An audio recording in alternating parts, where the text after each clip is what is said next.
Ninguém entende o que eu sentia por dentro. Um vazio gigante, um coração cinzento. Mas quando eu tava prestes a me entregar, uma voz suave começou a me chamar. Não foi religião, não foi ilusão, era o próprio Jesus curando meu coração.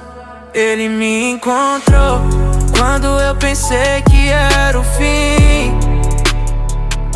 Ele me abraçou quando o mundo disse: você não é ninguém.